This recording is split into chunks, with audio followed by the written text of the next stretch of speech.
What's going on, YouTube? It's your boy TK the Official, and welcome back to another episode of TK Sports Talk Podcast, where we talk about the NFL, but more importantly, we talk about the Philadelphia Eagles, man.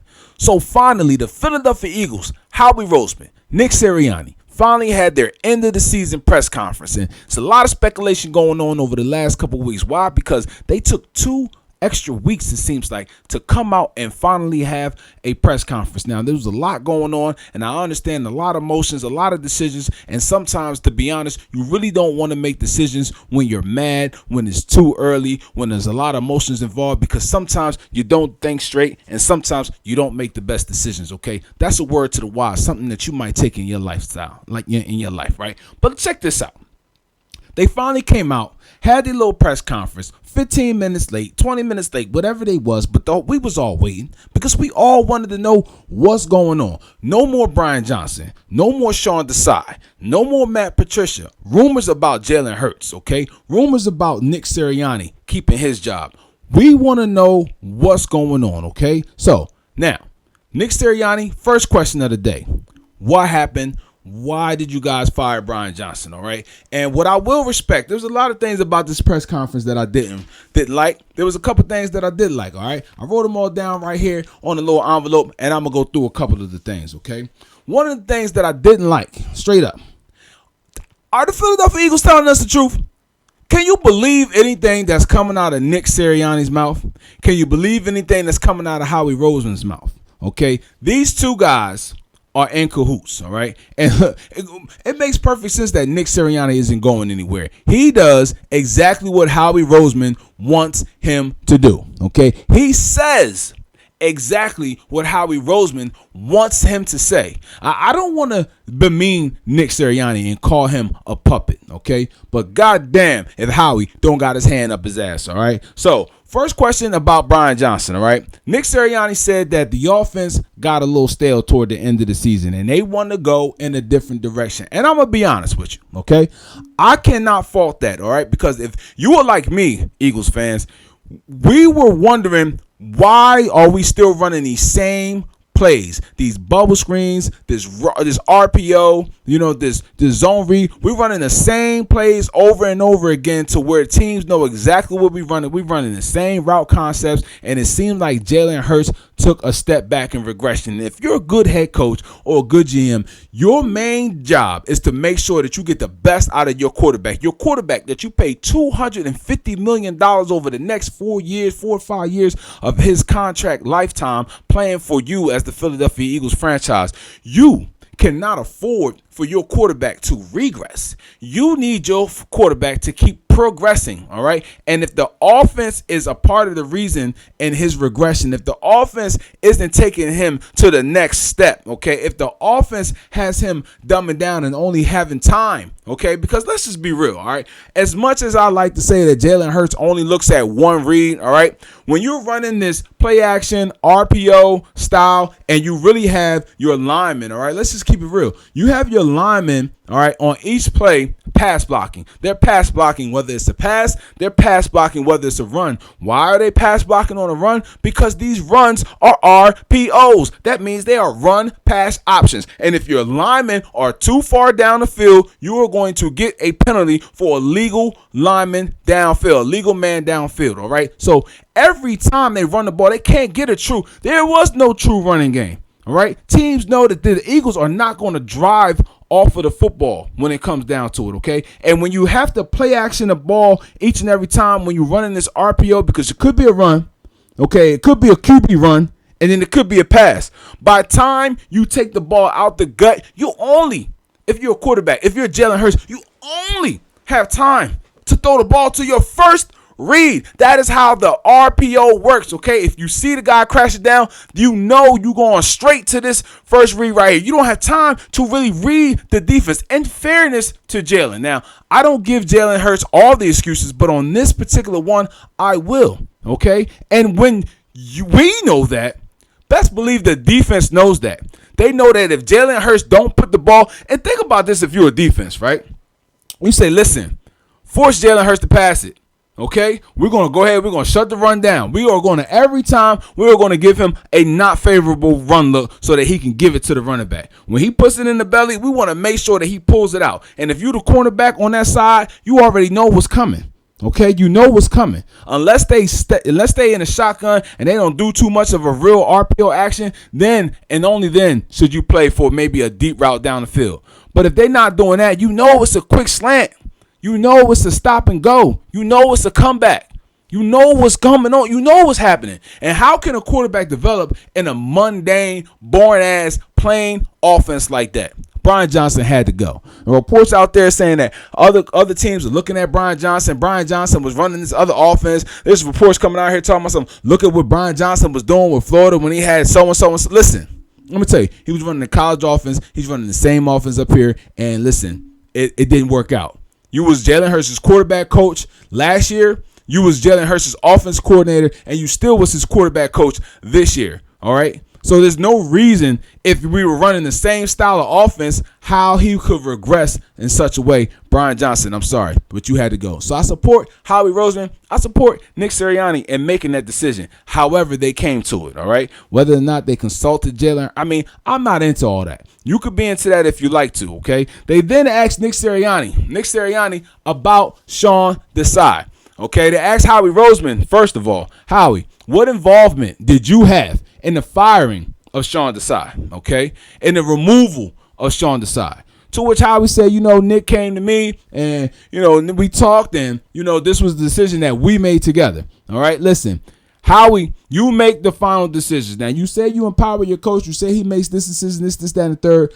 I don't necessarily believe that, okay? I don't believe that. I believe that you felt that the best thing to do was to take and put Matt Patricia in his place because of the prowess that Matt Patricia had, because he played or he coached with the Patriots, even though he was some hot garbage in Detroit.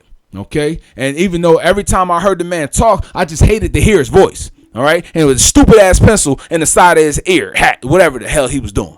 All right, so and the players that didn't work out. All right, now whether it was Nick Sirianni's move, whether it was Howie Roseman's move, it didn't work out. All right, and I would wonder, why did Nick Sirianni take the play call from Brian Johnson? All right, if he wasn't going to change coordinators, why not at least take the play call? That's the only thing that's baffling about me. That's the only thing that was not answered in this press conference that I didn't get. All right, now let's get into this also. Okay, Nick Sirianni. Actually, the media asked Howie Roseman, well, you fired the offensive coordinator. You fired the defensive coordinator. Why are you keeping the head coach? All right. And to Howie's credit and to a lot of the fans, okay, because listen, some of us want Nick Sirianni here. Some of us don't. Some of us want Jalen here. Some of us don't. Okay. But let's be real. Nick Sirianni has a hell of a record as a head coach. It's not too many coaches in his first 3 seasons that has won as many games as Nick Sirianni. And it doesn't matter what you think about Nick Sirianni. It doesn't matter if you think he's a cheerleader. It doesn't matter if you think he's a CEO coach. It doesn't matter if you don't think he's really running his offense or whatever you think about Nick Sirianni. There's not a lot of coaches that in their first 3 years won as many games as Nick Sirianni, even with Nick Sirianni losing 6 out of his last 7 games at the end of the year. Just understand what that is right there. So if you're Howie Roseman and you're Jeffrey Lurie, it's like one of them situations, do you cut your nose just to spite your face? All right? And I hope some of you out there understand that. I don't have time to go through that analogy and tell you what that exactly means. But do you cut your nose just to spite your face? Absolutely not. All right, because that is just adding insult to injury. Okay, so what the Philadelphia Eagles decided to do was stick with the course. All right, we will provide Nick Sirianni with the resources. We will provide him with the coaches. We will provide him with some extra players. Howie Roseman also acknowledged that he had a big hand, okay, in the ultimate demise of the Philadelphia Eagles. Although it was a lot of excuses being given for why things didn't work out for Howie Roseman. The bottom line is he understood, okay, that after paying Jalen Hurts, we were going to have to, go a little lighter on defense, and that's a risk that he took, all right? So the real question is, did you make the right move in signing Jalen Hurts at the time that you did, okay? Because we suffered. All right, you had to let go of some really good players, some fan favorites, and some players that you might have paid for. Okay, you might have made some different decisions, and I think you rested on your laurels. And sometimes when you strike gold, you just think you're gonna keep striking gold. Okay, Nakobe Dean, we talked about the linebacker spot. He talked about how Nakobe Dean's health issues played a factor into what was going on at the linebacker spot. He talked about how he thought Zach Cunningham had a good season on tape, and I'll say this. Zach Cunningham had a decent season. There was times, okay, where in the year where Zach Cunningham was a little bit hurt and things didn't necessarily work out, and no player on defense played well toward the last part of the season, especially after they changed defensive coordinator. So I don't necessarily hold that on Zach Cunningham. I wouldn't be mad if Zach Cunningham came back this year. I'm not so sure about Anthony Morrow and some of those other guys, but make no mistake about this, and we will talk about this, okay, because the Eagles have a long offseason due to the fact that they were bounced out of the first round of the playoffs, okay? But we're going to talk about what the Eagles should do at linebacker, whether they should draft a linebacker or whether they need to go out there and make a trade for a linebacker, or if a linebacker is going to be available in free agency. I'm not sure what's going on with Devin White. I watched the game in the playoffs, and I don't think Devin White was hurt. It sounded, from what I heard, like he was kind of demoted for a player who they thought might be playing better. I don't know what that means, okay, but Devin White is an upgrade over anything that we have at linebacker. So I understand that Howie Roseman has a lot of work to do in the offseason. And the one thing that I'll take away, okay, the one thing that I'll take away from this press conference, all right, and I'm not sure if any of you guys caught it or if you guys have the same takeaway from this, okay? They asked, Howie, they asked Nick Sirianni, actually. Nick, what was the exit interview like? Was it different for you this year, being as though that you finished the year the way that you did, and seems like you're on a hot seat and not sure about your job security? And Nick Sirianni answered to the tune of, it was just like any other exit meeting. We went through the normal process of things, but one thing that he did say was this. He coming into this season, he feels like he needs to take the onus on himself. He feels like he has to reprove himself after going the last 7 games 1-6. Okay, he feels like Jeffrey Lurie gave him a great opportunity and gave him a chance as a young head coach coming into the Philadelphia Eagles, and Nick Sirianni had to prove himself his first year, taking the Eagles to 9-8 and getting them to the playoffs. He had to prove himself again and cement who he was and why Jeffrey Lurie made the decision that he did and got the Eagles to a 14-3 record, 14-3 that really could have been 15-1 if we didn't end the season the way we did with how Jalen Hurts got hurt. Okay, really could have been a 15-1 type of a season with a Super Bowl appearance that we should have won. A game that we was up 10 points in the fourth quarter to Patrick Mahomes and Andy Reid. Just understand what's going on right now. I know we just came through the season right here, but we're talking the greatest coach in football history, period. Andy Reid, not Bill Belichick. Check Andy Reid's stats. Check his numbers. Andy Reid should have more Super Bowls than what he has, and he will continue to get Super Bowls way past what Bill Belichick is going to do. Okay? But Nick Sirianni had that team and that coach on the ropes. Okay, on the ropes. Now, the defense couldn't hold it down, didn't do what they needed to do. And again, they were playing against Patrick Mahomes and Andy Reid, all right? So you got to take that with a grain of salt. But even still, Jalen Hurts back and forth. All right, and everyone says that he arguably outplayed Patrick Mahomes. Well, who was responsible for that? Now, you can say Shane Steichen, but who was responsible for the entire team playing the way that they did? Everything that the team said in every interview was a mirror image of what Nick Sirianni was spitting out there in the media. Okay, so you can tell that Nick Sirianni had this team eating out the palm of his hand. And this year, Nick Sirianni had this team. Okay, no Shane Steichen.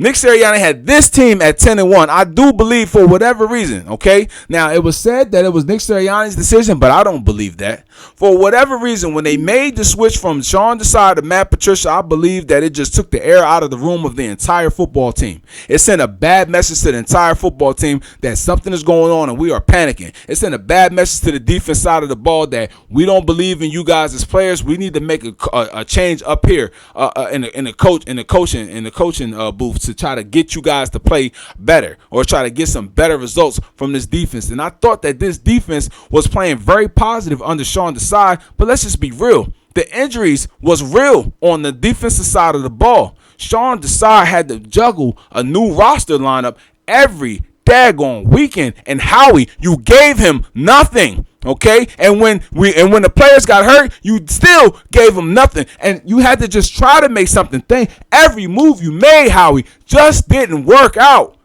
and Sean Desai was the scapegoat.